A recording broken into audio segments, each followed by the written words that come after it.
আসসালামু আলাইকুম, welcome back to my channel রান্নার সন্ধানে। আমি আজকে আপনাদেরকে ভিন্নভাবে কোফতা বানিয়ে দেখাবো।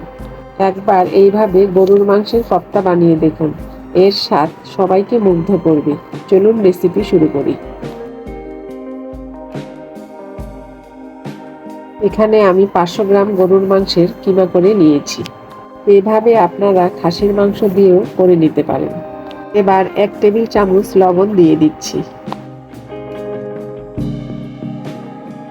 দিচ্ছি 1 টেবিল চামচ আদা বাটা।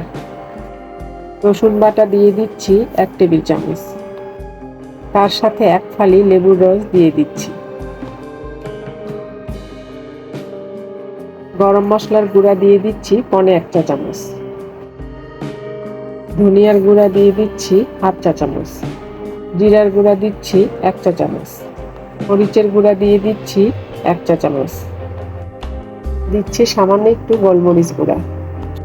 তার সাথে আমি একটা ডিম ভেঙে দিচ্ছি। এবার হাত দিয়ে ভালোভাবে মেখে নিতে হবে। কিমার সঙ্গে মশলাগুলো খুব ভালোভাবে মেখে নিতে হবে।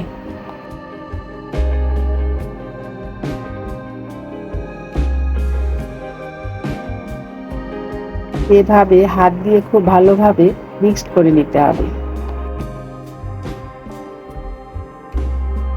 আমার মেখে নেওয়া হয়ে গেল। এখন এভাবে হাত দিয়ে বল বানিয়ে নিব। বল বানানোর সময় এভাবে হাত দিয়ে একটু চিপে চিপে বলটা বানিয়ে নিতে হবে। কিমা মাখানোর সময় 1 চা চামচ পেঁয়াজ বাটা দিয়েছি, সেটা স্কিপ হয়ে গেছে। এভাবে আমি সবগুলো বল বানিয়ে নিয়েছি। চুলায় পাত্র বসিয়ে দিয়ে দিচ্ছি 1 কাপ পানি।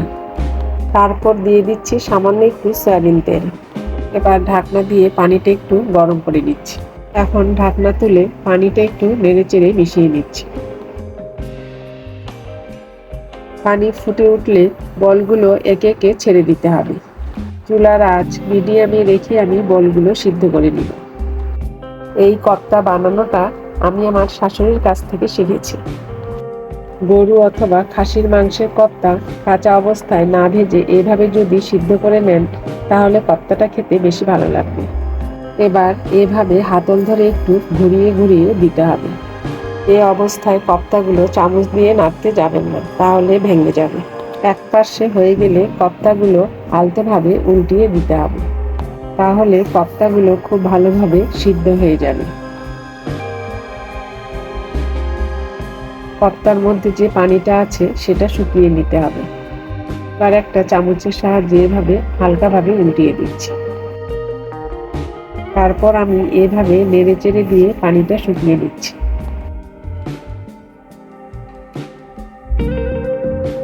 পানিটা শুকিয়ে নেওয়ার পর আমি কোফতাগুলো প্লেটের মধ্যে তুলে নিচ্ছি।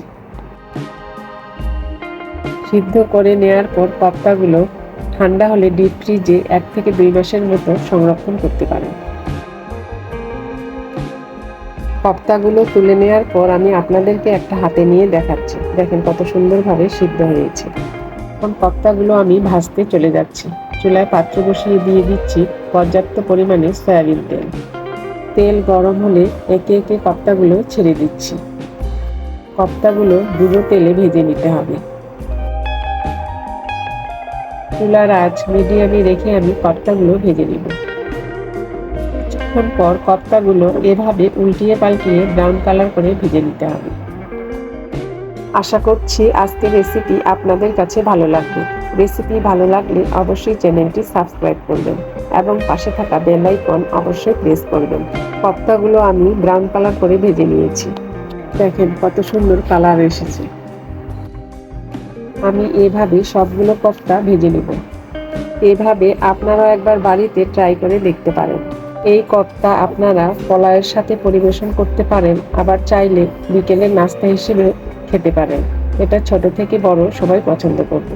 আমার সবগুলো কোফতা ভেজে নেওয়া হয়ে গেছে। এখন একটা সার্ভিং প্লেটে তুলে নিয়ে সার্ভ করছি। আজকের মতো এখানে বিদায় নিচ্ছি। আল্লাহ হাফেজ।